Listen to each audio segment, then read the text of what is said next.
Now, into the ticket office of Disneyland. Oh boy, let's do this. Don't think the CIA is going to be trying to hack your second-gen iPod. I didn't think so. There might have been a lot of illegal music on there. I wouldn't doubt it. But, I mean... You were supposed to bring death to the flagships, not join them. Google has found a new way to piss me off. iTunes is a constant source of embarrassment. Every time I say it, it's going to suck even more. May I present to you the cat? I am Medela. I can't do it anymore without laughing. I was going to do the whole thing. Welcome, everyone, to the Calling All Platforms podcast. I am your host, Wes, and I'm here with Landon. Hello. And Caleb. I am also here. And we are here to talk all things gaming. Pretty much. Pretty much going this week, because, listener, you probably have noticed there's been a lot of talks about gaming going on right now with quite a few events happening, because it is, I guess, what would you call this the entire week? Summer Games Fest? Is it like not E3, the time of year formerly known as E3. There we go. Yeah. Identified only as a symbol now. I don't know. Just Game Fest. I don't know. Yeah, whatever you want to call it. It's game time. It's game time. Game releases, the Xbox Showcase, whatever. All sorts of showcases that have happened up to this far, up to recording, actually, which is Sunday. So let's go ahead and let's get into it, shall we? Since Landon is the big gamer here. No, I'm just kidding. Landon, you go play on your phone. Yeah, Landon's going to take a nap. I was going to say, I'm going to be pretty quiet during all this, I'm sure. Yep. But let's get into it. We got a couple events here we want to talk about with a couple of games that we're going to point out. Obviously, we're not going to point out and tell you everything in every game and all the little things, but just a couple things that we want to just point out. We're basically just vibe checking all of these events is pretty much what's happening. Yeah. So let's start with the first one here. We got the State of Unreal, which is the Witcher 4 tech demo. Yeah. So this one was, State of Unreal is a developer event, right? Like this is for people that are using Unreal Engine to develop games. It's updating them on the tools that they're using and stuff like that. And they had some cool stuff to talk about this year as well. But given that we are not developers, we are not like coders of any sort, and we are just consumers of game, like hopefully you are, listener, otherwise you might be listening to the wrong podcast, then we're just here for the stuff that applies to the gamers. And normally at State of Unreal, there isn't really anything for the gamers. But this year, they partnered with CD Projekt Red, who is using Unreal Engine to develop the next Witcher game, to show off a tech demo in The Witcher 4, right? So Witcher 4 has been announced. They've been working on it for a few years. I guess like a year and a half or something like that. And this tech demo, somebody did say on video that this was quote unquote gameplay. It's not. It was a pre-rendered sequence of events that were set in the world and using the characters of The Witcher 4. It is ostensibly a sequence of events that will exist in The Witcher 4 using game assets from The Witcher 4 and running in engine on a PlayStation 5, like non-pro, right? Like that was what they were saying. So it is still an in-engine, pre-recorded cinematic, essentially. Mm-hmm. But that still means that it's taxing the hardware the same way that an actual gameplay session would, for the most part. Maybe, I guess, a little bit less computationally, but graphically, it taxes the system about the same. So the fact that it was running on a PlayStation 5, pretty impressive, given the visual quality of what they were showing off. It looked stunning. Absolutely stunning. Yeah. So we cannot say anything at all about actual gameplay of The Witcher 4, or what this tells us about The Witcher 4, other than Unreal Engine continues to be a gorgeous engine, and it looks like CD Projekt Red is using the fullest of its capabilities to make an absolutely gorgeous game for us to play eventually. And also the voice acting is good, seems like. I don't know. There was some talking. The voice actors were doing a good job. So there's not much to say about it. It was a cool tech demo. The game did look really good. And if that is what we can expect on, current generation consoles out of this, oh man, it's going to be real good. I'm going to need to upgrade my GPU and probably my CPU as well. Yeah. I Jeez. don't think I'm quite up to par with a PlayStation 5. Well, my GPU might be close. So yeah, I need a new CPU so that I can play this. But yeah, it looked pretty cool. You think this will be one that they say Witcher 4 is going to be ray tracing required? Oh, probably. I think that pretty much all big major AAA games going forward are gonna be that way. And it wouldn't surprise me at all. Jeez. Well, didn't you played Indiana Jones, didn't you, with it? And it was okay? I have played a little bit of Indiana Jones, and running at very low settings, it was playing, and I had decent frame rates. I'm playing at 1440p too, which is not what you should be doing with my GPU, with an RX 6600. That's not what you should be doing. You should be playing 1080 with this card. But my monitor is 1440p, and Indiana Jones is a single player story-based game. I was like, as long as I can get close to 60 FPS, I can live with that. And if I turned the settings down, I was getting about 60 FPS. So it was one of those cases where I made the call to have more pixels than more settings. Kind of playing back and forth with them. It just looked less good at 1080p than it did at 1440, even when the details were turned down. So yeah. Gotcha. Okay, well, it did look really good, that Witcher 4 thing. It did. So, it looked real pretty. It was real like you pretty. said, just to add that Unreal Engine. Awesome. Yeah. Okay, let's go ahead and move on. We're going to go to the PlayStation State of Play. Yeah. Got just a few games we wanted to just highlight here. Ghost of, did I say this right? Yotai? Yeah, Ghost of Yotai, sequel to Ghost of Tsushima from a couple of years ago, which is the feudal Japan version of Assassin's Creed that everyone wanted, rather than the feudal Japan version of Assassin's Creed that we got with Assassin's Creed Shadows. Everyone, Ghost of Tsushima was very well received. People really liked it. Ghost of Yotai is the sequel. Looks very similar. And, I think probably will also be similarly well received. The State of Play, this particular event was, it was just kind of PlayStation announcing some games that are coming up. It did not feel special, right? Didn't feel like there was anything particularly noteworthy going on here. But I will say that there was a decent emphasis on tailored single player experiences over gigantic live service shovelware crap, which is what we have been seeing a lot of over the past few years. So I feel like a lot of those. Oh yeah, they've had so many of them absolutely just flop and die immediately, whereas they can count on something like a Ghost of Yotai or 007 First Light or Neo 3. These are games that are sequels or are involved in a franchise that is a really big deal that people like. They can count on these to sell a certain amount of units. I don't know if that they're going to sell enough to justify the cost of making them, but at least it's a guaranteed return, as opposed to live service games like Concord, where they threw $600 million at the thing and they sold 40 copies and they had to refund those. The game was dead 6 days after launching. It was, it was bad. When live service flops, it flops hard. Yeah. And I think we are starting to see these big publishers kind of turn away from that and, give us things that, emphasizing things like Ghost of Yotai and Neo 3 as opposed to the next live service thing, which is good. I like to see this change.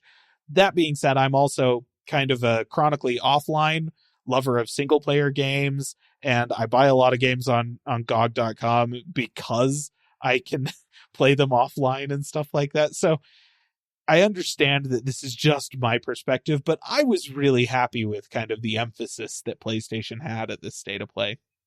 Nice. Yeah, and if you're one that was wanting something more games, other games that might have been bigger, I would say just wait, because right now is the time for all the third parties to sell on PlayStation, and PlayStation gets a 30% cut of that. And I know the big hype, and this isn't console worry. Please don't take it.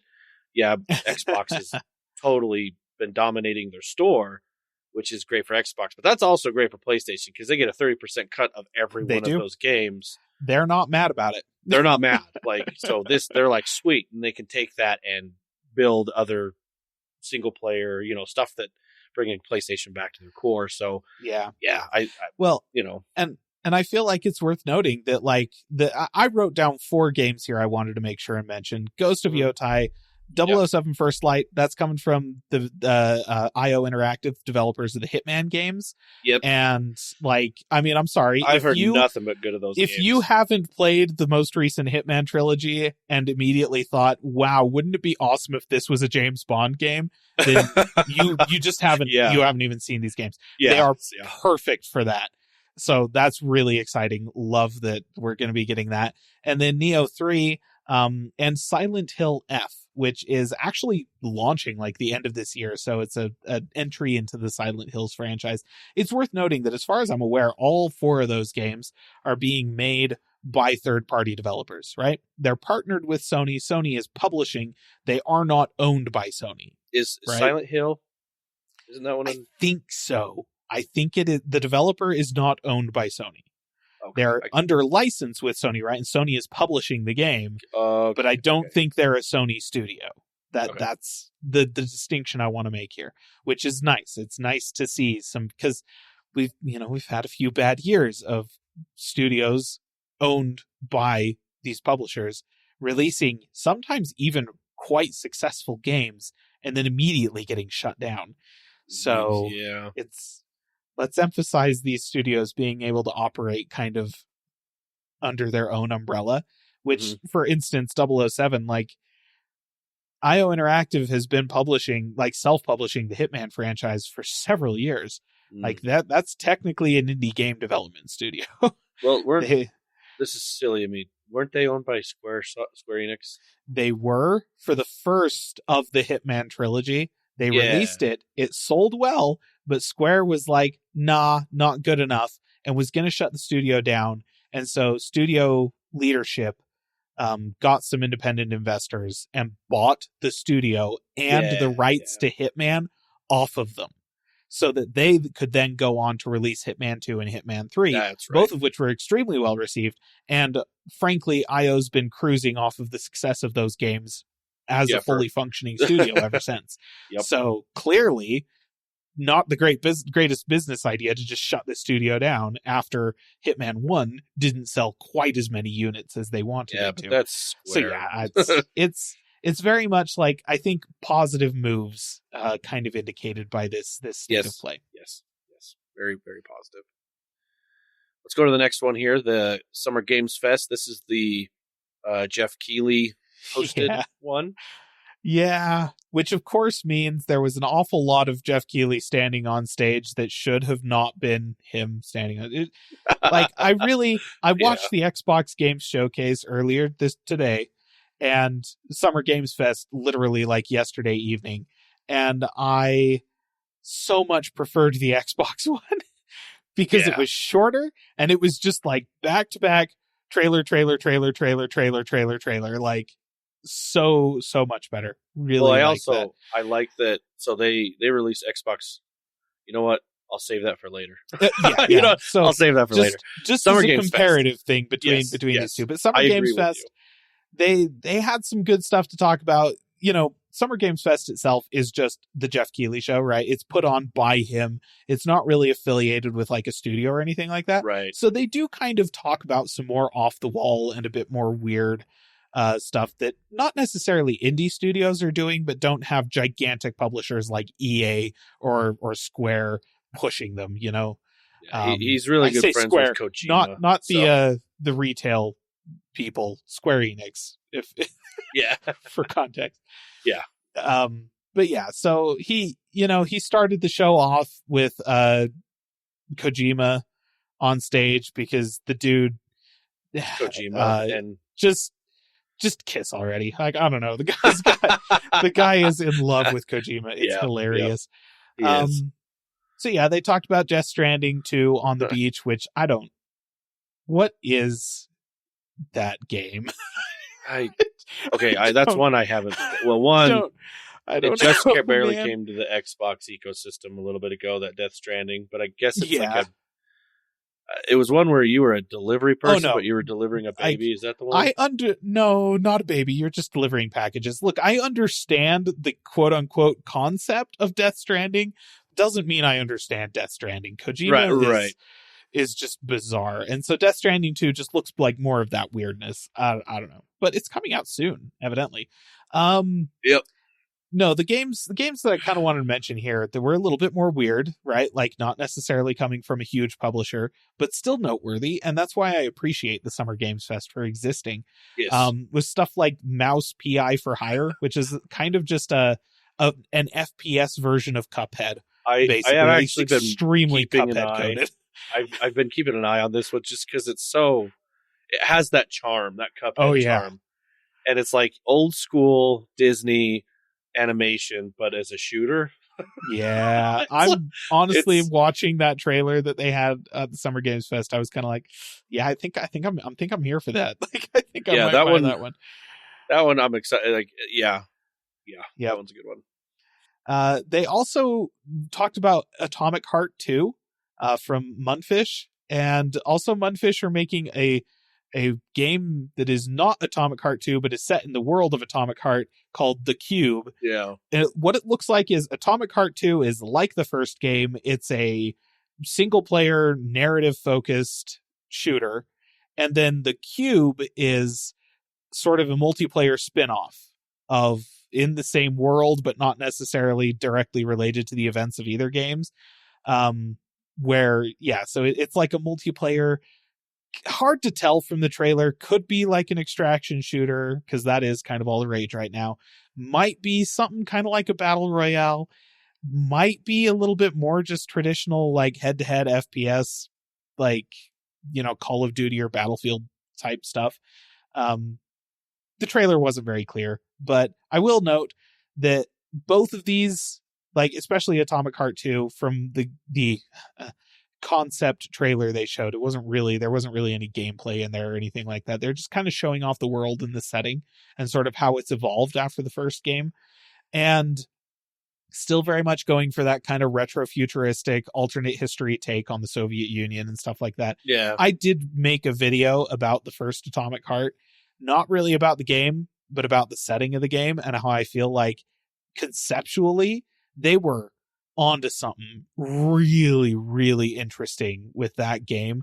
Like along the lines of BioShock, they could have had a Columbia or a Rapture with the setting for that game. Yeah. And then they just fumbled the ball over and over and over again in the actual execution of that setting in the game. Very disappointing to me personally. But they did sell a lot of units, and now they're working on the second one. So, second chance, write it better, please. Because, like, conceptually, I am so here for this. I'm so on board. But, man, you gotta not ruin it. I never did get to the first one. I heard lots of good things. A lot of people liked it. I never did get around to it. Yeah, like, the gameplay, the gunplay was fundamentally totally fine. Like nothing was broken about it. It worked just fine. It was fairly satisfying, but there wasn't really anything special going on with the gameplay. The thing that was special about the game was the retrofuturist alternate history, Soviet Union geopolitical stuff that was happening in the story. And that just, none of that delivered, like, at all. I was so upset. So sounds like Wolfenstein, the newer ones. I enjoyed those quite very much a very similar style of alternate history going on there. But Wolfenstein executed the alternate history very well. Atomic Heart didn't. Oh, there were so many opportunities and they just missed all of them. Mundfish, I am available to consult on the story beats and world building. Just If say you want, I very reasonable rates. Give me a call. Yeah. Except That'd I'm a millennial, so don't actually call me. What I mean was send me an email. I don't talk on the phone. Oh, that's funny. All right, let's move on. Yeah. Next one, Mafia: The Old Country. Yes. And yeah, like I have played a little bit of the second Mafia game, I think. This is like the fourth one technically. They're essentially just a knockoff GTA, right? Like it's a crime game, very similar to GTA, but they have a different unique flavor to them. Being based around organized crime as opposed to GTA, which is mostly based around either gang crime or just people, I don't know, doing Sandbox crime. Yeah, exactly. Sandboxy crime. So if you like the Mafia series, I will say The Old Country looks really good. It's set in the 40s, I think, over in Italy. And yeah, like it could be really interesting. If you like crime games, if you like crime sims, you like Mafia games, then okay, yeah, sure, this should work pretty well for you. And the next one that I wanted to mention is only on here because, like, Lego games, there's a lot of good Lego games out there, for sure. I love the unique style of humor that you get out of something like a Lego Batman or Lego Indiana Jones or Lego Star Wars or whatever. It's really fun to play, especially with young children and that kind of thing. Good times. But none of these really give you a sense of what it is to, like, build with Legos at all, right? Yeah, it's that's just true. Lego is just the theme, and the game itself is almost completely separate from that. Lego Voyagers actually looks more like you get to manipulate the environment around you as it is Lego and use those pieces to build things, to solve puzzles and stuff like that in a more in a more creative way than a traditional Lego game. So I think that one looks really interesting. And then the big one, I actually really liked the way they did this because so it's been a few years since Resident Evil Village. Since Resident Evil Village, we've had the remake of Resident Evil 4, and it's been a few years since that one even. So we're queued up for the next Resident Evil game, and everybody was expecting there to be something about Resident Evil at Summer Games Fest. Early on in the show, they had like a video from Capcom where they got the voice actress for Lady Dimitrescu from Resident Evil Village, who was the tall, sexy vampire lady, who I'm sure you've seen on the internet, listener. They had her kind of like in a mansion, like in the castle from Resident Evil Village, sort of just like narrating some stuff. And it was like a fun little video. And then they just announced right at the end of that Capcom was having a big sale on all of the Resident Evil games. And that was it. And everyone was like, wait, that's it? That's what you're doing? And then later on in the show, she comes back, she does another little monologue, and then they go to the CEO of Capcom, who's all like, hey, we here at Capcom, we love the Resident Evil games. Next year marks, what was it, like 40 years or something since the original Resident Evil. We're super excited for that. We want to celebrate that with all of you. You all know that we're working on the next Resident Evil game, but I'm not going to tell you anything about it right now. You're just going to have to wait a little bit longer for that. And every audible groans from the audience. Everybody was super upset about it. And then literally 10 minutes later, after we waited literally, quote unquote, a blink of an eye, which is what he said, they dropped the trailer for Resident Evil 9. And that was the best fake out I've ever seen in one of these shows. That was I missed that one. They were That's like, good. Oh, it was good. It was good. All three of those. So Resident Evil 9, it's called Requiem, and they did manage to get the number 9 in there. It's in place of the Q. So there you go. Yeah, that's the next Resident Evil game. They are, as with most of the games from the Summer Games Fest, they were very vague with release dates. Just I 2026 think if most there of was a all release these date were. at all. Yeah. A lot of them just said coming soon. And it's all like, okay, so that could be tomorrow. That could be 2028. Yep. Give me a hint. I don't know. True. No, So, that's yeah.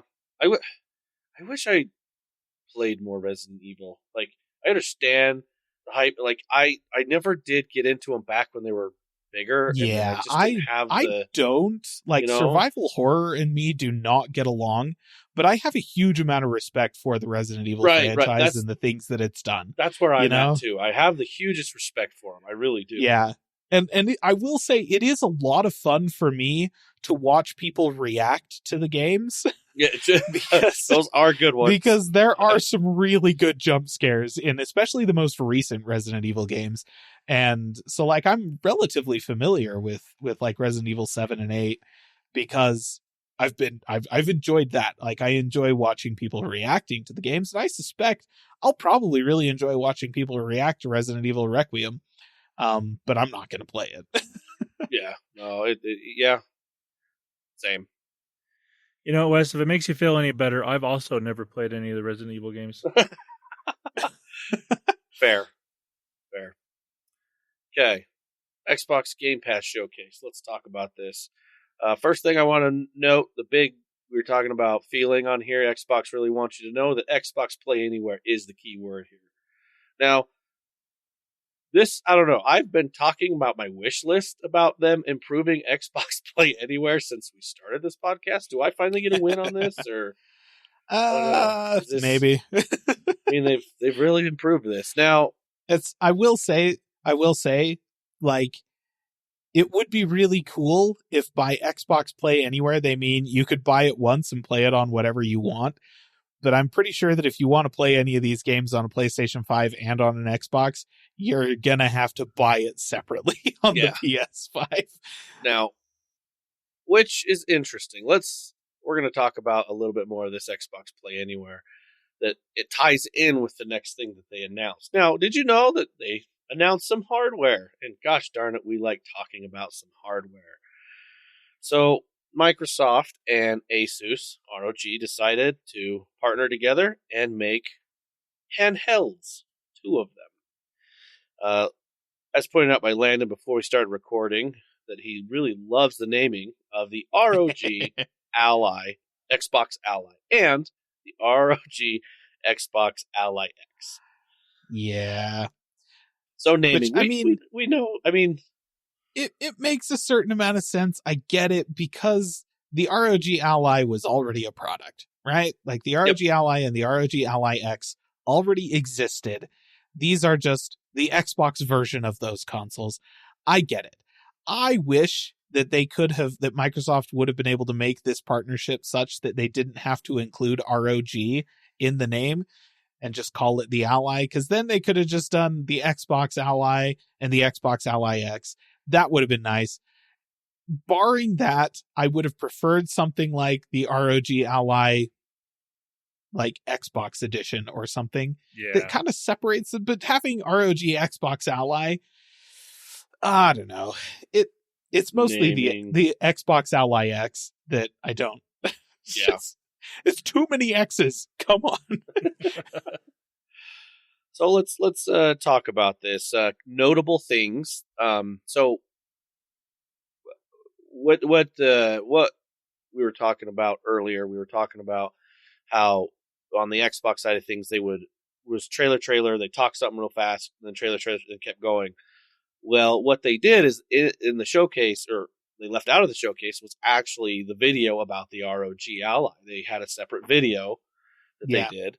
And you could go and watch. It was a teaser in the showcase. Yeah, that was it pretty was much all a they teaser, had. which I like. So me not knowing that, I went and looked and saw it, and I got more information on this thing, which I liked. I actually liked that format because it was like, oh, you want more information? Just go over here. Well, and at the same time as the Xbox showcase was going up, an embargo was lifting on a whole bunch of tech people that had been hands-on with the devices.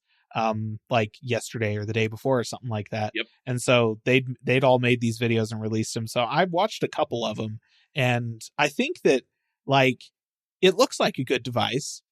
but the Ally was a good device. I don't think anybody's really surprised that ROG Mhm. managed to pull together a solid handheld PC for this market. They already had one. I think the real conversation here is the software. Yes. Like, I think that's the big thing here. Well, that's like, the software that's also allowing unified game libraries. So, which to be clear, that so many people have tried to do that. it's true. Now, So- what do we mean by when that? Let's- Microsoft says that, it's like the XKCD comic that's like, there's like 4 or 5 different competing standards for this thing. What we need is one standard that unifies them all. And then after they announce that, what you have is now 6 competing standards Six, for yeah. this thing.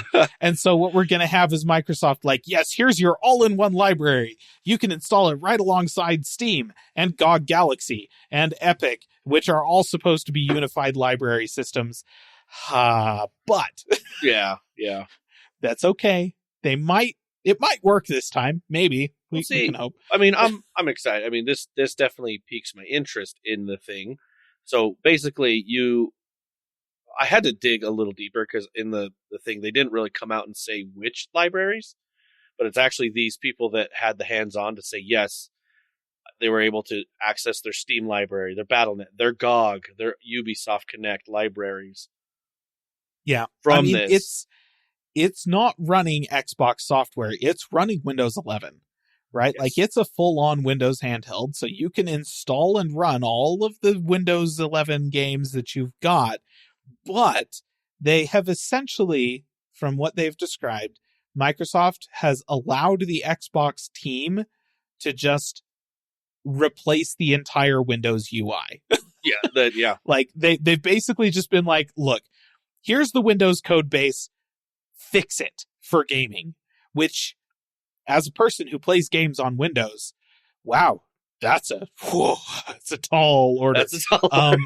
Like, my biggest argument in favor of SteamOS this entire time has been that SteamOS was an operating system that was designed from the ground up by people who play video games for people who play video games, whereas Windows is an operating system that has been designed since the 80s by people who do spreadsheets for people who do spreadsheets.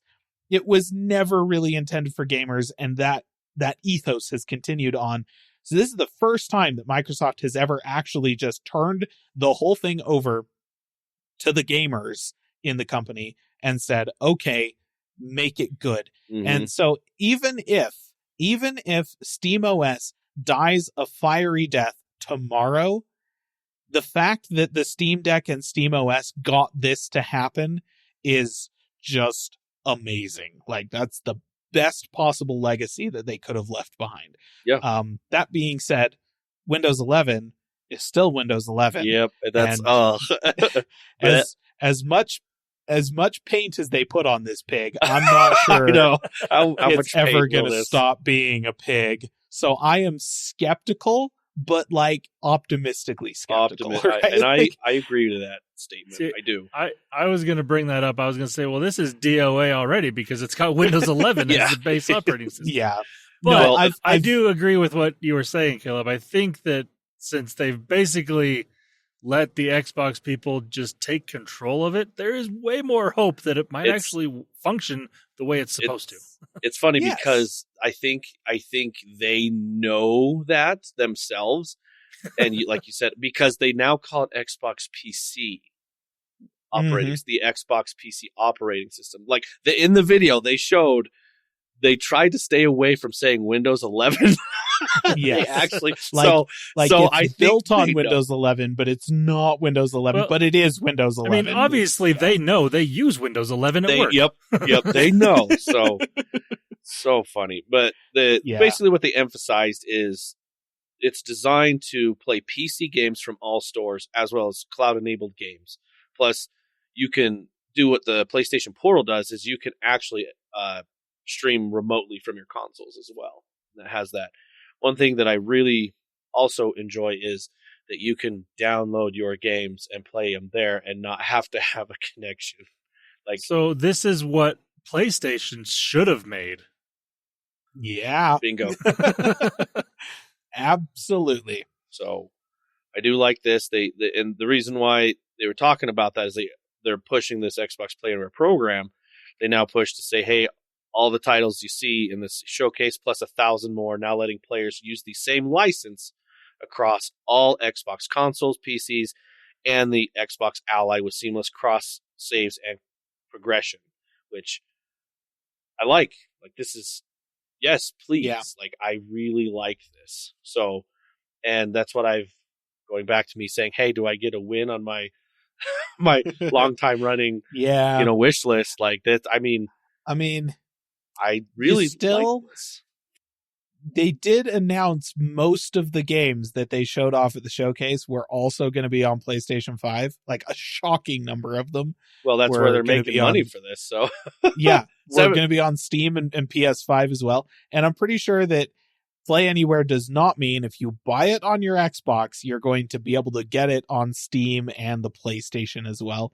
Pretty sure you're still going to have to buy it. I think that's, but I think all those storefronts. I think the Xbox Play Anywhere is the selling point for this. Is like, hey, if you actually buy this on our store, that comes with it. If that makes sense, it's kind of, I think, the selling point of it. Because obviously, because I think it was one of the, I can't remember who I watched. They were like, hey, I had hands on with this, and yes, I was able to play Spider-Man through Steam on this Xbox thing. So it had to jump through a couple hoops, but it made it. But I was like, okay. Well, and it's via Steam still. Via Steam, and that's the thing. Yeah. Like, they're trying to use Xbox Play Anywhere as a way to get like PC gamers like me to buy things on the Xbox store. It's not going to happen. I'm sorry. Well, because all your stuff is on Steam. Use your handheld PC and your handheld operating system if it's good. Right. Which, to be clear, I'm still not totally sold on. And I still plan to install SteamOS on my gaming PC as soon as possible. True. Because there's no way this is coming to desktop PC. Like, this whole rejigger of Windows 11 is not going to be on gaming PCs, like desktop PCs, for a while, if it ever comes. So I'm still interested in SteamOS. But even if I had the ROG Xbox Ally X, I would still be buying my games on Steam, because that is the cross compatibility layer that works best for me. Mm-hmm. Xbox, well, like, I understand what you're trying to do here, but I don't think it's going to work. That's your ecosystem, which is great. Like, you get to bring your ecosystem. Well, right, but they're trying to say, I suppose, that if you are moving from the Xbox to the PC, you're not going to lose your game library. That's kind of what this is doing. And which I guess allows Xbox gamers to kind of move out of that ecosystem into the PC, right, while still feeling okay about the money they've spent on their game library. And that's good. Like, that gives a little bit more flexibility, which I suppose, honestly, I think what I just said was Microsoft is going to kill the Xbox. I just used a lot more words to say it. A lot more words. I think, yeah, because they're essentially making it so that Xbox gamers are not going to be as upset when their entire, like, the whole console line gets killed in favor of handhelds like the Xbox Ally X and desktop PCs that are, manufactured and sold by HP or something like that. They'll just point at it and be like, no, your entire game library is still there. It's just not an Xbox. It's not made by us, but you saw the ad. Everything's an Xbox. Your toaster is an Xbox. It's... Hey, if I can access my library games still, deal. Right. And I think what they're moving toward. Yeah, I agree with you, Caleb. I think this is not the type of thing to bring people to Xbox. This is for the already Xbox users that want to play everywhere. And I think, like you said, this is kind of putting their toe in the water of, like, we eventually want to get out of the main big console business. They've kind of been, towing that line for a while. And it's just losing that first how much step year into over year for hardware. So exactly. It's like, it's been this many years and we still can't compete with PlayStation on hardware sales. Yeah. We're just going to call it, guys, but we're not taking your games away. We still want you to buy the games and the software. Just do it on a PC. Yep. Yeah. Yep. And I can see that. I can see that. So, yeah. Yeah. So how many of these are you going to buy, Wes? 3, 4? How many kids do I got? No. Jeez. It's worth noting that the starting price of the ROG Ally is pretty high. Yeah. And if this is cheaper than that, I would be surprised. Which means you're looking at, even after the price hikes on Xboxes, these things are still going to be more expensive than buying an actual Xbox. Yeah, they will. So They did not give a price. We will point that out. no, they did not. So let's go ahead and get into some specs here. Both devices, they are the same size, which is the 7-inch screens, and they do say it comes up to 128 hertz refresh rate with the FreeSync Premium is what they have. We're gonna look at the differences between the two. So there's quite a bit. First thing is triggers. So the Ally X has the impulse triggers, which is like the haptics impulse. And I think this is the first time that Microsoft is doing that. Unless I can't remember if they have it on the Elite controllers. They had it on. I'm pretty sure that the impulse triggers have existed on some of their controllers before. Maybe it's their Elite. I don't have remember. an Elite controller, but I know. Isn't it because I know PlayStation touts it on theirs, but I could be wrong. Anyway, so then the regular Xbox Ally will just have the Hall effect analog triggers, and then the CPU. The CPU is an AMD Ryzen AI Z2 Extreme chip on the X, and then the regular one has the Ryzen Z2 chip. So just not the Extreme. Yeah, which is built on a really old version of their processor architecture, which is it's like Zen 2. Yeah. I think we're on Zen 5 now. Yeah. So well, this is mobile, so all right. Yeah. Let's talk about memory. The Ally X gets 24 gigabytes versus 16 gigabytes on the latter. Storage, you got the 1 terabyte M.2 SSD, and then the regular Ally gets the 512 gigabytes. So definitely showing you're going to be downloading some things. The USB-C ports, there's one Thunderbolt 4 port, one USB 3.2 Gen 2 ports, and then that's on the Ally X.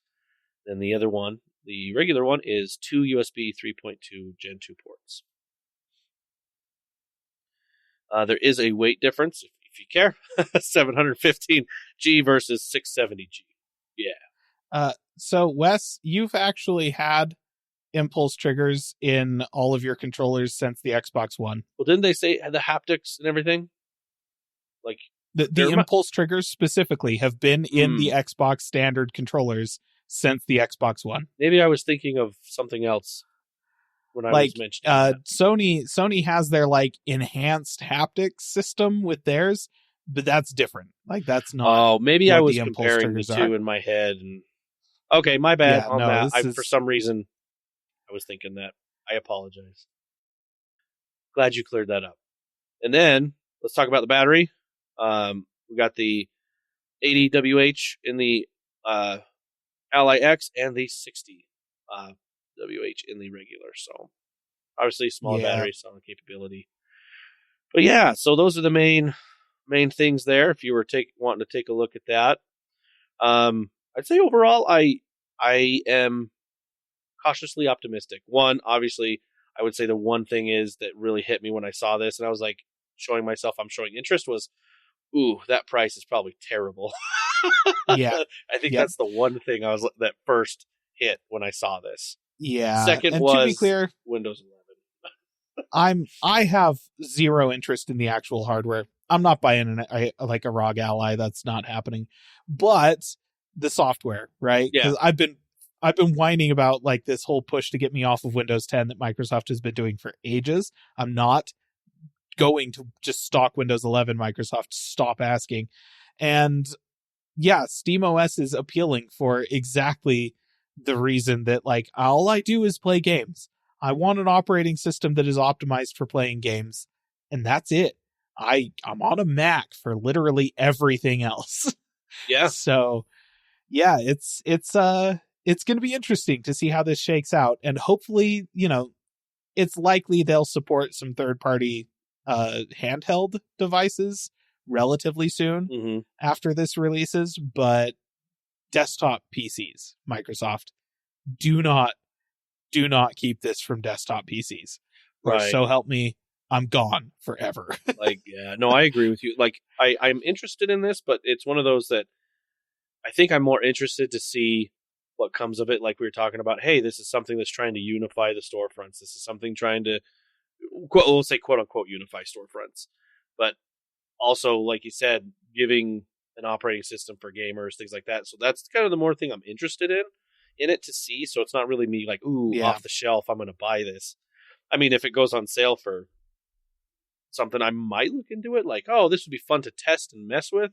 Because I'm also not a handheld gamer myself. I do like my Xbox, my controller. I was a big PC player for a long time. Like, that's just my old school gaming preference. Like, that's just me. Yeah. So, but I am interested to see what they do with this operating system and stuff. So, yeah. Optimistic. Yep. Cautiously Yes. optimistic. Cautiously. Okay. Let's go ahead and talk about a few games here. I think I want to note this one off the top is obviously Final Fantasy VII Remake coming to Xbox. It's been 5 years since the first. Been a bit. Been a little bit. And I'm sure there was money hatting and all that other stuff happening. And we'll let that go to the side. I understand. I'm just excited it's finally coming so I can play it. Yeah. Like, this is one of those, if I ever made a comment that I'm not going to spend at the time $570, almost $600 to play a game. This was one of those that I was like, man, I really wish I could play that, which I'm excited now I can. So they also did talk about Final Fantasy 16, which is, I believe, is it 1 year since the release date. So there might have also been a exclusivity deal on there. But also this is part of Square Enix, the new CEO coming out saying, hey, we want to actually like be on all platforms because we found out that we don't make enough money on just one. So good. We like that. Yeah. Even though it is the biggest one. As a company, as a podcast that says calling all platforms, we're okay with this. Yep.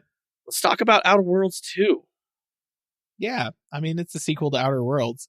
I don't know. Obsidian knows their way around an RPG, Mm-hmm. and everyone who has played all of the later Fallout games, because I really don't think you can compare Fallout 1 and 2 to anything after that. I know. They're very different games. Obsidian made the best Fallout game. I've never played any of those later Fallout games, so I don't know, but that's the general consensus. And everyone thought that Outer Worlds was really good, and then Starfield came out, and everyone was like, wow, turns out Obsidian made the best Starfield too already. And that's what everyone is kind of saying is, yeah, Outer Worlds 2, the game that Starfield should have been. So we'll see. Yeah, maybe, I guess we'll maybe see. Not. You know, watching, I understand Outer Worlds, so I remember I tried it a long time ago, and it never grabbed me, or other games just were out, and I just couldn't get back to it. I started a game, I messed on it, but so it's always been under there. And then I saw Outer Worlds 2, and I'm like, I might try it, but then I watched this, and I'm like, okay, that's got a lot more to it than I might actually give this one a bit of a try. So I went and reinstalled Outer Worlds 1. There you go. And I was like, I wonder if I could go back and play this. So, yeah. They were showing off in this trailer. They were showing off a bunch of hardware, like the guns and stuff that you're ostensibly going to be able to use in the game. They've got like some really wacky guns. Yes. Like there's a shrink ray. You can shrink your enemies and then kick them when they're like 3 inches high. I love that. There's a BFG, essentially, like a big old gun that just like dissolves anybody who is in the path of fire. Yeah, it looks pretty cool, gotta say. It's so we like that one. Next one, at the same studio, Grounded 2. I actually didn't see this one coming. Yeah. This one is coming like this year. It's like next soon. month, July. Yeah. Freaking. So okay. We we played Grounded 1. My family and I, we really enjoyed it. Found out my daughter has a really bad arachnophobia of spiders with this one. Like, did you turn on arachnophobia mode? Because that's almost creepier to me. well, we had to later because she couldn't do it. She just couldn't make She it could past not it. There make you it. go. Well, we watched the trailer Oh, to this, man. and now you can ride and have them as little buggies. And she's like, Dad, if you Yeah. get that spider, I will kill it every time, just so you know. As a buggy. No, just turn on arachnophobia mode and you can ride around on a legless orb. She still, it bugs her because it's like that thinking of like, that's a spider, and it just bugs the crap out of her. And then they started showing that they upgraded the models for the spiders and stuff. I'm like, look, it's even scarier. She's like, no. Yeah. Good times. Anyway, Grounded 2, more of the same. Without, that's not meaning a bad thing. It's just more of, if you like Grounded, you'll probably like this one. Yeah. Ninja Gaiden 4. Yeah, Ninja Gaiden. This is a franchise that was the Dark Souls of Xbox before Dark Souls. Yeah. Like, it's famously hard as nails and looks absolutely insane. A lot of blood in this Ninja trailer. Gaiden 3. Oh yeah, tons. Oh my gosh, Lots of blood. Was this the goriest trailer of the weekend? Yeah. I think it might have been. I think it might Just have been blood upon blood. So yeah, if you're you're looking for just absolute. In fact, was this one? So it's Team Ninja, obviously, who are the ones who make Ninja Gaiden, right? They made the original ones. They're making this one, but they were, I think, in partnership with Platinum Games. Yeah, they were on this one. Yep. And listener, if you're familiar with Platinum Games, then bombastic, over the top action is their bread and butter. That's what they do, and they do it very well. So if you're looking for that, dadgum, we got the game for you. Looks good. All right, next one. Clockwork Revolution. So I feel like this is the game that is going to finally sell the promises of BioShock Infinite. Because like BioShock Infinite, when it was announced, promised a whole lot of things. And the game that launched, while it was a very good game, and I really did enjoy BioShock Infinite, did not deliver on a lot of those promises, like the time manipulation powers and like the multiverse, like jumping, warping powers and stuff like that, never really materialized in the way that they sort of suggested they would in the original trailer for the thing. Clockwork Revolution kind of looks like that. Yeah, like, no it kidding. looks like they're actually going to deliver the multiverse manipulation, whatever, that BioShock Infinite promised but was unable to get to. It seems like that's this game, and it looks absolutely wild. It looks really cool. Yeah, it does. I was actually pleasantly surprised to see how well, and this is probably one I'll probably pick it up and trying. Granted, it's coming to Game Pass, so obviously I'll have it, but yeah. It is. I just, oh man, they make it so hard to maintain Game Pass as a person who doesn't do everything on a Windows device. Fair. It's good though. Good stuff coming to game. Putting value is what I mean. Putting value in it. So. Yeah. And yeah, that's the thing. Like, this is going to be on Game Pass. Friggin' man, same. I mean, Grounded and Outer Worlds and Ninja Gaiden are all going to be on Game Pass. Yes. I guess we should mention which games are coming to Game Pass. I didn't see that Final Fantasy VII is coming to Game Pass. We will say that. No, Final Fantasy games are not coming, but all the rest of those are. Yes. So let's talk about the next one, Super Meat Boy 3D. Now, this one, I loved the first one, those Super Meat Boys. It was so frustrating, infuriating, but it's so fun with people to watch you fail or watch them fail. And loved it. Super hard as nails. Hard as nails platformer, except it's Mario 64. Yeah, now, it's like pretty much Mario 64. But so I just wanted to mention that you should check it out, just because, Even my wife, when she was watching, she looks over, she's like, "Is that Meat Boy?" And I was like, "Yes," she remembers. Yeah. So, gotta take a look at that one. Next one, which makes me realize that I've been putting off Indiana Jones for far too long. Indiana Jones: Order of the Giants DLC. Gosh dang it. So I've been sitting there thinking, I'm like, I want to watch all the movies and then play the game, just because to be in an Indiana Jones thing. And now I'm like, crap, it's been a year, or a couple months, almost a year, and I'm like, crap, they're coming out with the Yeah. DLC. What do you think? Do you like that they're doing more for indie, or? I do. I mean, I'm in favor of just honestly get more single player experiences out there. Yeah. And I appreciate that they're just, like, here's a full on new adventure as the DLC. Don't know if it's going to be as big as the main game was in terms of like the length of story and that kind of thing. Probably won't be, but obviously doesn't cost the same as the new game did. So that's fair. That's what DLC is supposed to be. What they are not doing is selling me like a pink fedora to put on indie, and that's great. I love that. So yeah, bring it on. Thank you for not doing that. DLC that's actually adding meaningful content to the game. I love it. Yep, I like that. It's an actual like expansion. Yeah, okay. Yeah. Which Yep. yeah, we're looking into that. Next one, I kind of put, I guess, for my own selfish reasons, because I grew up playing a lot of these games, music. I love the music in them. Tony Hawk 3 and 4. Bring it back. I'm down. It's coming to Game Pass, so I don't have to buy it. So I mean, I bought the first when it was right before the merger, so I have the first and second one, which that's one of those games where I could just turn on and just, I just need Zen and just freaking skateboard and listen to Primus or whatever you need, So Real Big Fish or something, whatever, I'm on it. So Tony Hawk, I'm interested into this. I did think it was kind of cool. So Bam Margera, they actually, Landon's got a flag of Real Big Fish. Landon has a Real Big Fish flag within arm's reach. That's amazing.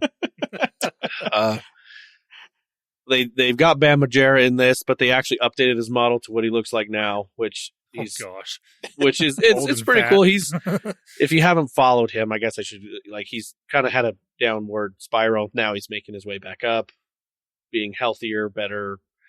Not saying he's there, but I'm just saying he's getting there. So it's cool to see he's there. I also did think it was interesting to just see the Doom Slayer going to be one of the skateboarders you can be, and he goes around. That was fun. It's just, and that's that Tony Hawk bombasticness. Like, I was like, okay, that's cool. So, and you can be Michelangelo from the Teenage Mutant Ninja Turtles as well. Yeah. I might have to buy an Xbox just for these games. Like, Tony Hawk, man. Also, just to note, Tony Hawk is not only on Xbox, it's going to be on PlayStation, as well as, I noted, Nintendo Switch. So, never mind. I'll just get one of those. Yeah. So you can do that. Which we're in favor of. Like, we want these things to be everywhere so everyone can play. So they did say this one, Tony Hawk, is going to be cross-play as well. Cross-progression, cross-play, things like that. Which, bravo, good job, love that. So, and those are the notable things we wanted to talk about. If you're like, hey, Wes, come on, you should have talked about Gears of War. We did talk about Gears of War, but in previous episodes about that coming out, being cross-play and all that. We talked about it already. And one thing I will say I was surprised, I figured we would have got some kind of teaser for, is the new Elder Scrolls or even like, I'm going to be honest, I thought there would have been something about Fallout more than just the fishing thing for 76. I was like, huh. Yeah, the fishing. Interesting. We got fishing DLC for Fallout 76. Okay. Yeah. So, but other than that, that was kind of wild. I will say, I'd have to say, I have been pleasantly surprised this year for everything that's been coming. Generally speaking, there's a lot of good stuff. I will say the Xbox Game Showcase was actually pretty great, because like where the Summer Games Fest had the majority of the games were like, this is coming in 2026 or quote unquote coming soon. Yeah. Xbox Game Showcase actually had a surprising number of games that not only had a release date, but the release date was like a specific day, the end of this year. Yeah. Like they had like 4 or 5 significant titles launching in October. Did they say Clockwork was October this year, or am I mistaken? Yes. Yeah, I'm pretty sure Clockwork Revolution was one of those. It's launching in like October. And it's just like lucky for them that GTA got postponed, because otherwise all of these games would have been competing with Grand Theft Auto 6, and that would have sucked. But now they're going to beat it by like 6 months. That's great. Yes. Yep. They're going to get their games out. They're going to get out there.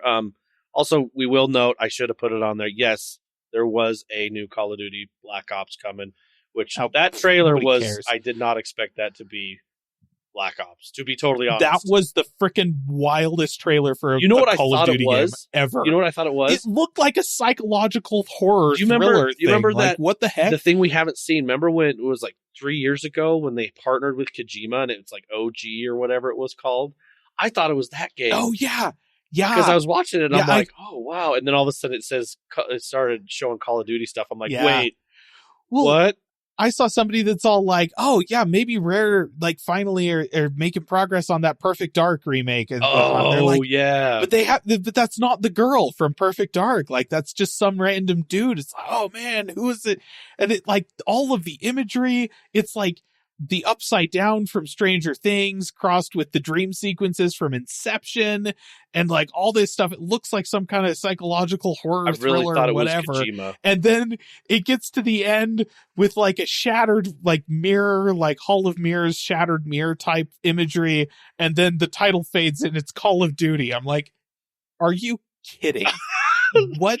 I give it the actual heck. Yeah, no, that was I give it to him because I didn't think that's what it was. So I'll give it to I don't play Call of Duty. Caleb doesn't either, but I give it to him. By that metric, I feel like that's an extremely bad trailer. If the trailer doesn't feel like the game you're advertising, what the heck are we doing here? It has to be something in the gameplay of the original Black Ops or something, some kind of, I don't know. I don't play them, so I don't know, but No, here's the thing. 100% they'll try and pass it off as like, this is something to do with the like the campaign for the game or whatever. But I'm pretty sure what it actually was they were trying to hide from everyone the fact that it was a Call of Duty game for as long as possible. It was meant to deceive, and I'm upset. I think it was honestly. I thought it was meant. If you knew, you knew, because there was a lot of like.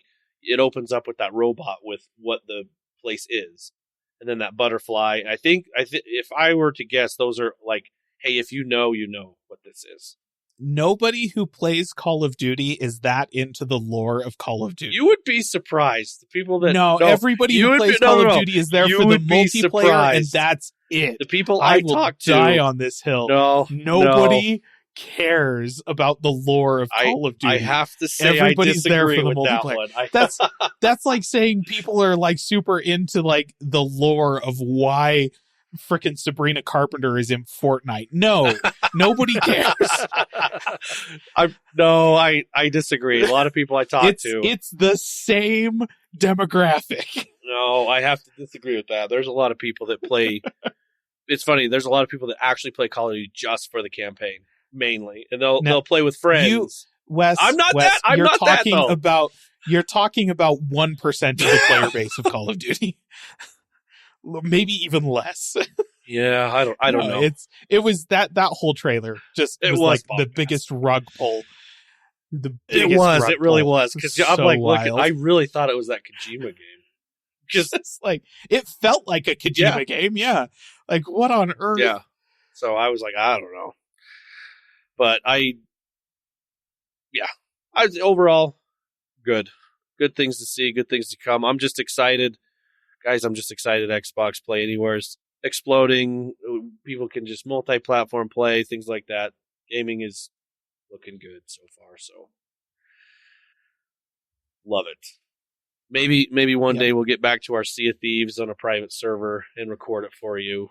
I mean, listen, Sea of Thieves is like an entire vibe. I need to take, you know what? I need to take you through the Pirates of the Caribbean stuff. That's what we should do. Sure.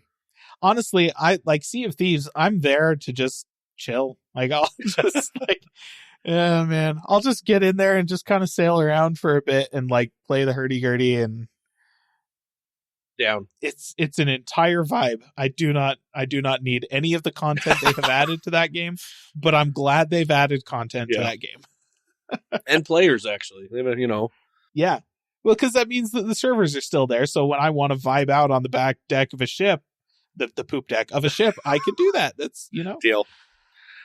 All right. Well, that's everything we wanted to talk about for kind of the Summer Games Fest, Xbox Showcase, PlayStation State of Play. We do have some other news we're gonna mention here. We're gonna go ahead and move on, unless anyone's got any other gaming related things. Landon, we know you're full of energy about it. Landon, you got one more thing for this gaming stuff that we don't know about for the games? No. You know what?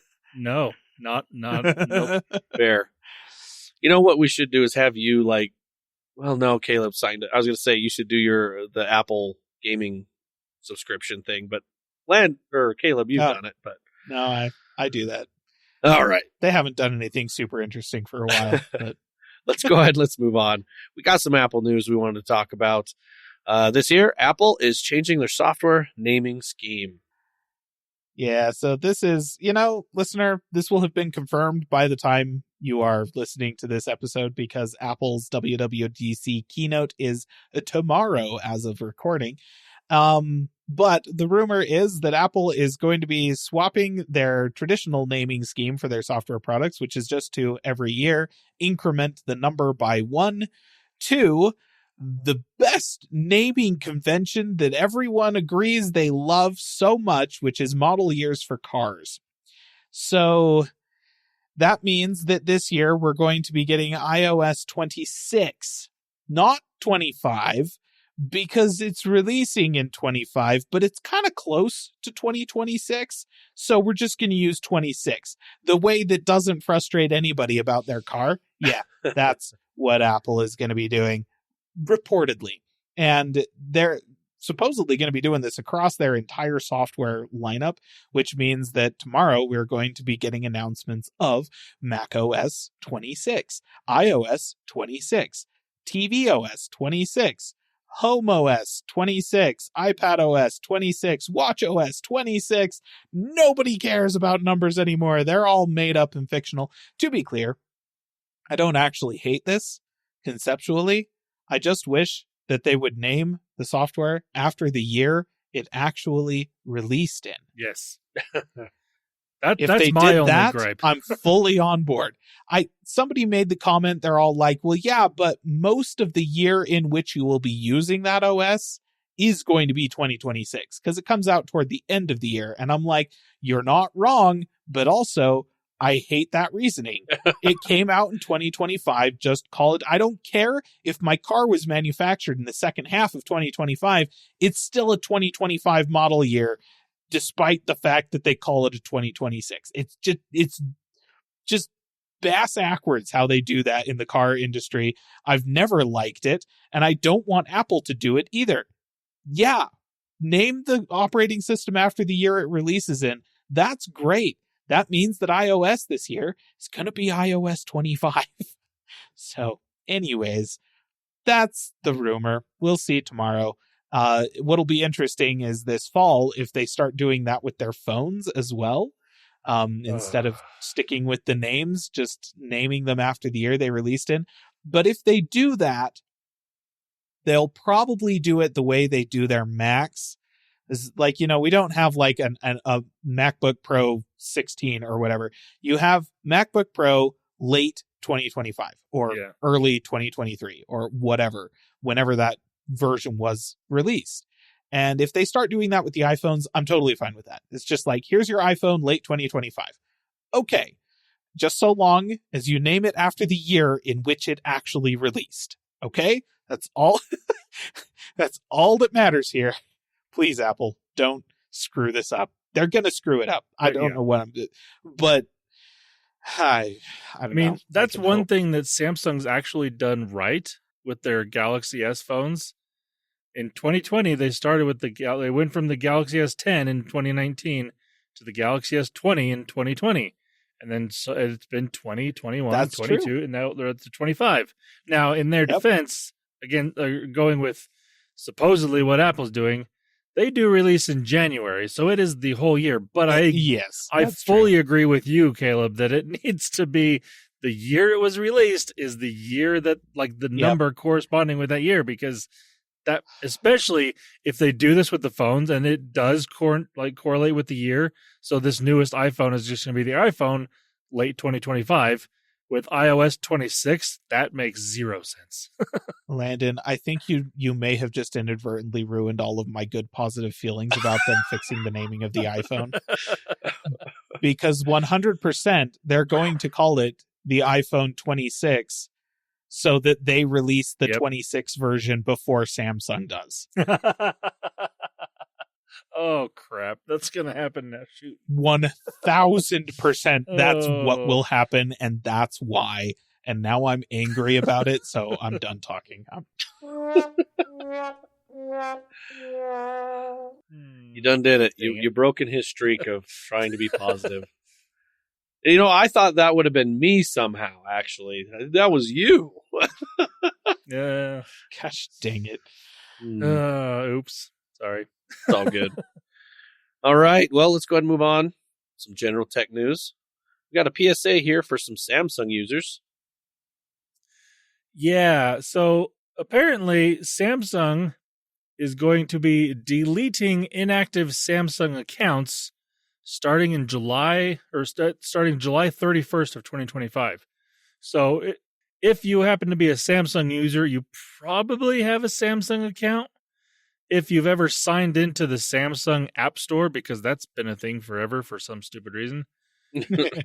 So if you happen to want to keep using, like if you want your Samsung account to not be fully deleted, then you just need to basically sign into it in the next, before July 31st, which if you've been using it, you're probably fine.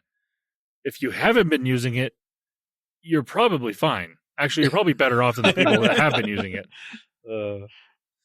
But just so you're aware, listener, if you are a Samsung user and you happen to have a Samsung account and for some reason you haven't been using it, but you don't want it to be deleted, I don't know who this applies to, but there might be one of you out there that does, then just log into it on some sort of device where you can log into Samsung things, which basically is a Windows computer or a Samsung phone.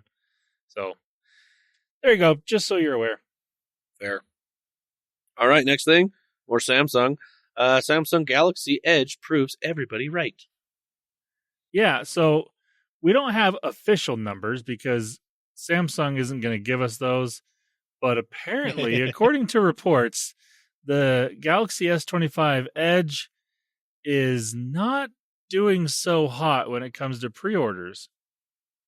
And weird. Who would have thought that getting a thinner phone with less battery and a real costs more and a really high-end display that uses a lot of battery, people wouldn't be jumping to get this. I don't know why people aren't just, going out and selling everything to buy this phone. I don't understand. I mean, I'm pretty sure that everybody's main complaint with their phones was that they're too thick. Yeah, always. That's always been the complaint. Yeah. We want a thinner phone with less battery. We don't care about battery life on our phones. We want a thinner phone. No, apparently that's not the case, Samsung. And it's interesting because apparently Samsung typically does release pre-order figures in South Korea. They haven't done that. And that's their home country. If this phone's not selling there, it's not selling anywhere. Because Samsung is the dominant phone in South Korea. Not just because they're there, but it's just been a popular phone there for a long time. And if it's not selling well there, then yeah, it's not selling well anywhere. And that's, again, not surprising because everyone thought, nobody actually wants the thinner phone. Some people do want a lighter phone, but like Caleb has said in the past, people want a lighter phone in the sense of a smaller screen size phone. Like a physically smaller phone. Yes. Like that is easier to hold in one hand. It's just wild to me that there is a Venn diagram of people who want phones with smaller screens and people who want phones that weigh less. And that is a circle. There's maybe a tiny sliver on either side. People who want a smaller phone but don't care about the weight, and people who want a lighter phone but don't want it to be smaller, I guess. But Man, I'm pretty sure that everyone I have ever talked to that wanted a lighter phone wanted a smaller screen. They wanted a physically smaller device that they could put in their pocket. And those people have bought flip phones at this point. Yeah. And like the thing with that is people aren't asking specifically for a lighter phone. They're saying they want the smaller phone. It just happens to be lighter because it's also smaller. Yes. But the other thing is, like, the main reason people buy a new phone, there's two reasons. And the main one is battery life. The phone they've had for 3 or 4 years no longer lasts the entire day. They have to plug it in at least once throughout the day at some point. So they go and buy a new phone. The other reason is cameras. But even then, cameras they're not exponentially better year over year anymore. No. So even if you have a 4 or 5 year old phone, when you buy a new phone, the camera's not going to be that much better. It's going to be better, but not substantially better. Whereas it's not leaps and bounds. It'll be a little better. Everybody buys a new phone because, this phone does not last me all day anymore. I need another phone. That's why they buy it. And so going from a phone that even doesn't last you all day anymore to the Edge isn't going to last you all day. So, I mean, you're not upgrading anything in that regard because it's half the size of feel like a downgrade. Yeah. Because it's newer and it cost a bunch of money and it still doesn't last all day. Yeah, I do not understand this phone, and I really don't understand why Apple, for some reason, seems to want to also do it. It makes no sense to me. I can't wait for it to get canceled next year after it sells like a potato. I think it's going to... Actually, I scratched that. Sorry, potatoes sell very well. They're actually extremely popular. What would it sell like? I don't know, a deadly scorpion or something like that. Nobody wants to buy those, I guess. There are places in Asia that eat scorpions, so they probably That's sell. True. Well I don't know, man. Oh, yeah. I don't understand this phone, but it exists for some reason. Well, let's go ahead and move on. AT&T users can beta test T-Satellite. Oh, I really hate that name, but I had to type it out because that is, listener, in case you aren't aware, if you haven't listened the past few weeks and just aren't paying that much attention to T-Mobile, or T-Satellite is T-Mobile's satellite service that they are providing to their customers. But right now, if you are an AT&T subscriber, you can apparently... there's a beta version of this service that you can test out for free for 90. I think it's 90 days that you can get an eSIM. So it's like you don't have to, if you have a physical SIM card in your phone, you don't have to take that out. You can just get an eSIM for this and try out their T-Satellite. And the other bonus part of this is it also just is T-Mobile's regular 5G network. So if for some reason you've wanted to test out T-Mobile in your area to see if it's better than AT&T, here's an option to do it for free for 90 days. So there you go. And then you also get the benefit of testing out their satellite service, which right now only supports text messaging. I think it's just the beta. I don't know if it's like T-Mobile customers get full service or access of some sort to full service, but right now it's only text messaging, so it's really not full like what they want it to be in the future. But I mean, it's not a bad way if you, like I said, if you want to test out something different than what you're used to, why not? It's free for 90 days, and it also comes with like the T-Mobile Tuesday stuff. You can get that as part, like it's basically just signing up for T-Mobile for 90 days for free. So why not? Give it a try. All right. Well, that's the last thing we have on the docket here. As we came to the end of the episode. Unless, Landon, you got one more thing for us secretly? I've got the hidden gaming news that you didn't talk. No, I don't have anything. Sorry. I figured, but you never know. I gotta ask because sometimes you surprise us. So You remember that time you surprised us with gaming news, and then as well as one more thing with gaming news? See?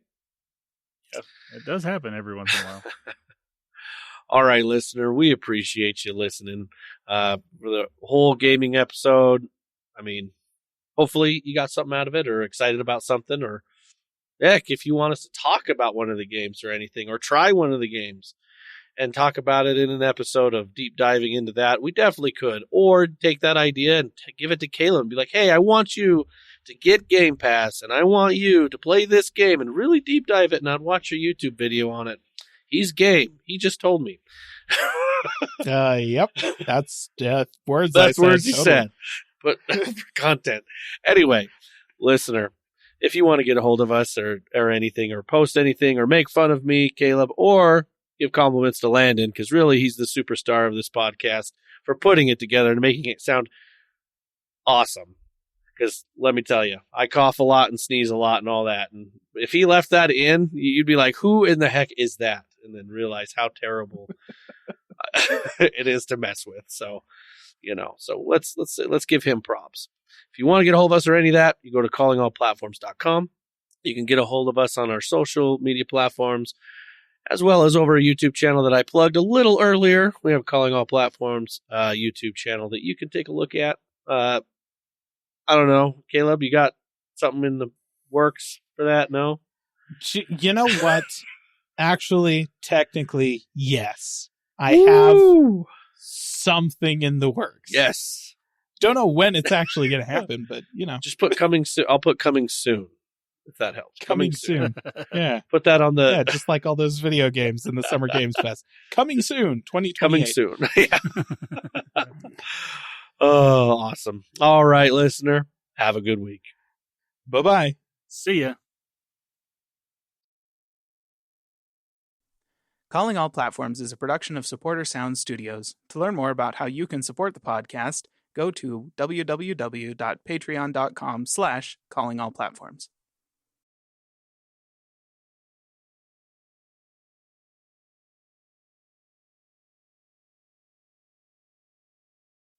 Oh, all right. Let's see. Is everyone recording? Yes. Okay, I just had to double check. I was too. I kind of just woke up before I came down here, so I'm like, all right, I can do this. That's why I have my big old thing of Dr. Pepper right here. There you go. There you go. I'm rocking slightly less, Yeah. It's Mine is also zero sugar too. So Did you see the It's recall okay. on the Dr. Pepper Zero? What? When? before, Apparently there was a bunch of Dr. Pepper Zero that was, well, it was shipped as Dr. Pepper Zero, but it was actually regular Dr. Pepper. I bet all those people were so happy.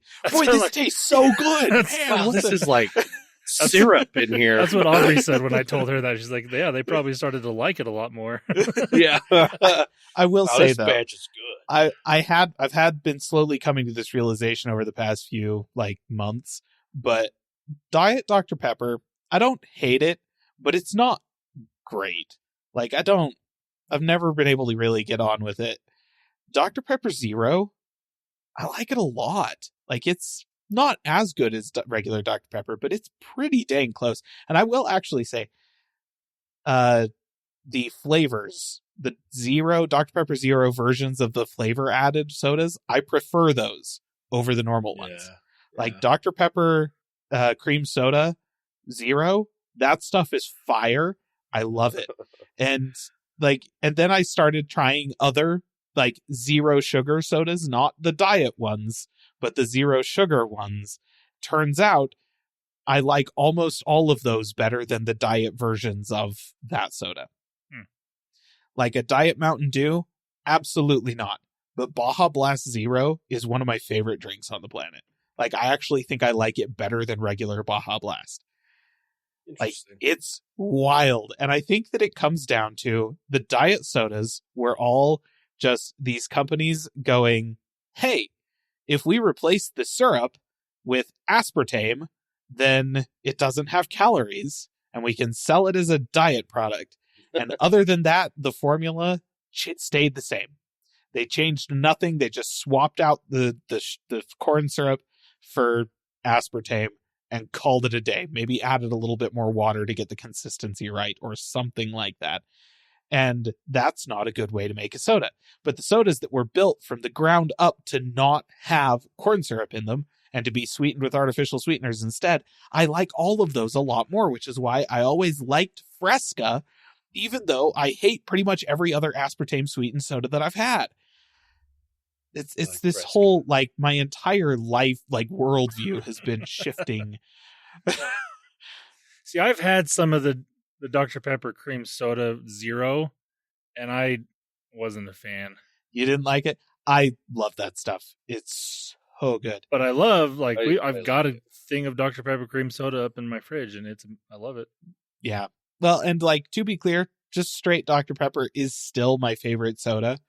But Dr. Pepper Zero does so much better. Like, it does such better job of making me feel like I'm drinking Dr. Pepper than Diet Dr. Pepper ever did. Well, yes, that's And for sure. it's the kind of thing, like, you know, I go to House of Pop and I'll get, like, you know, one of their mixed sodas with Diet Dr. Pepper.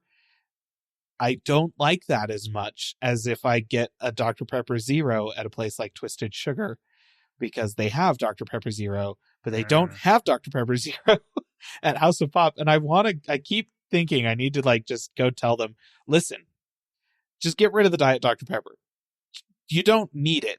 Just replace it with Dr. Pepper Zero, and all of your customers will be happier. It's like, I don't know a single person who drinks Diet Dr. Pepper because they want Diet Dr. Pepper. But Sorry, I'm the No, odd man out, no. I guess. like, no, man, Sorry, Wes. you you're could wrong. do so I much do better. I do prefer the zero flavors more, obviously, but I mean, that's always been kind of my drink ever since I've been getting off of the sugar stuff. Yeah, I mean, it's like, I would rather just deal with the extra calories and get super fat than drink Diet Dr. Pepper over I regular mean, Dr. I'm Pepper. already super fat, so But Dr. Pepper Zero is good enough that I'm like, you know what? In order to avoid the extra calories, I will drink that. And that, like, it works. And the Diet Dr. Pepper was never going to do that for me. See, I just So- don't bother with any of it and just get the full, fully loaded everything. Mountain It's fully Dew, loaded, Dr. Pepper, yeah. it doesn't matter. Have you tried the new, it's like a purple plum, or I can't remember what it's, this new Mountain Dew. Blackberry Dr. Pepper. No, well, that's Oh. also delicious. But no, That is good, yeah. there's a new Mountain Dew, like they have the summer, like the different Baja Blast Mountain Dews Oh, come yeah. out. This year it's like Oh, a yeah. purple explosion, or I don't know, it's like a plum flavor, and it is Oh, delicious. I don't think I have. Interesting. There Yeah, was I another haven't. one. It was a different Baja Blast, though. Did you see that? They had a couple of them. Yeah, What, every a couple summer, months ago? the past few years, they've done Yeah. the regular Baja Blast, but then different versions of it as well. And this year there's Yeah. a purple one, and I can't remember what the other one was. The other one didn't sound as good to me, so I didn't buy it. But I've got to say, I really appreciate that Baja Blast has just become like a regular flavor that they sell in the yes, cans. me too. When it was like an on and off kind of thing, that was really frustrating for me. But now it's just all When it- year round. It's just When it was on and cans, off, yeah. I would I would buy out wherever I found it. Like, I'd buy all hoard of it. Yeah, Yeah. Yeah. That's awesome. There was one time that I was like at the store specifically to buy Baja Blast. Like, that was Yeah. the reason I was there. Huh? And like, because, otherwise I had to settle for Voltage. And there's not necessarily anything wrong with Voltage. I like Voltage, but Baja Blast is better. see, Oh, And Voltage, I'm like walking. Voltage is my favorite, It's and I'm- Baja Blast is no like hate. I just do below like it. Voltage. Voltage is very good, but I prefer Baja Blast. Though actually, I say that coming from the perspective of only having drunk the Baja Blast Zero for like the past year. It's fair. So I may actually prefer Voltage over regular Baja Blast, but I like the zero sugar Baja Blast better. Which is weird. It's like one weird. of the very few sodas that I can say that, but I prefer Baja Blast Zero. I kind of wish they had a Voltage Zero. I would definitely try it. But anyways.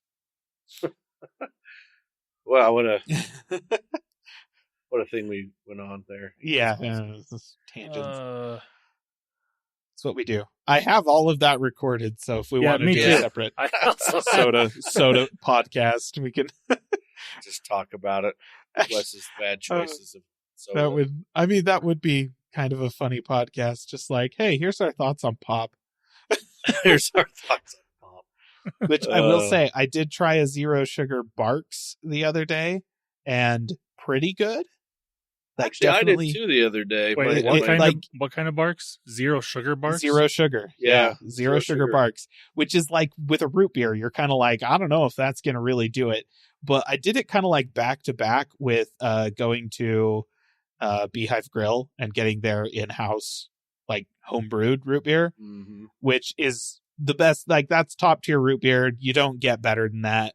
And the Barks was not as good, not even close, but it did scratch the root beer itch, and no calories. I was like, you know what? That might be onto something with this. I kind of want to try the zero sugar A&W now, because generally speaking, I prefer A&W over Barks. So like, maybe. No, Come on. no. Barks is Oh.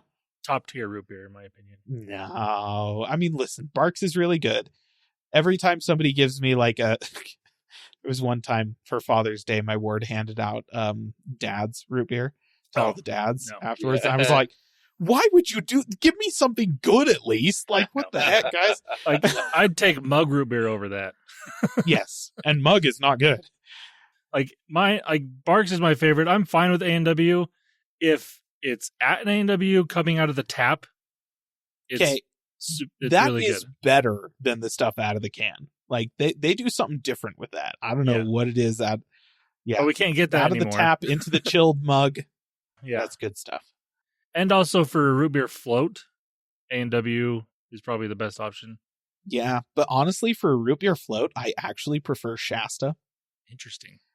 It's not terribly good root beer, but if you add a bunch of vanilla ice cream to it, it works. Nice. You know what's a really good float is Dr. Pepper with Dr. chocolate ice Pepper? cream. No, chocolate ice cream and Dr. Oh, Pepper. chocolate. Mhm. Oh. There was I've one never time we tried were doing that. floats for something, and we ran out of root beer and vanilla, and we're like, well, I got Dr. Pepper and chocolate. I'll try it, and it was really good. Okay.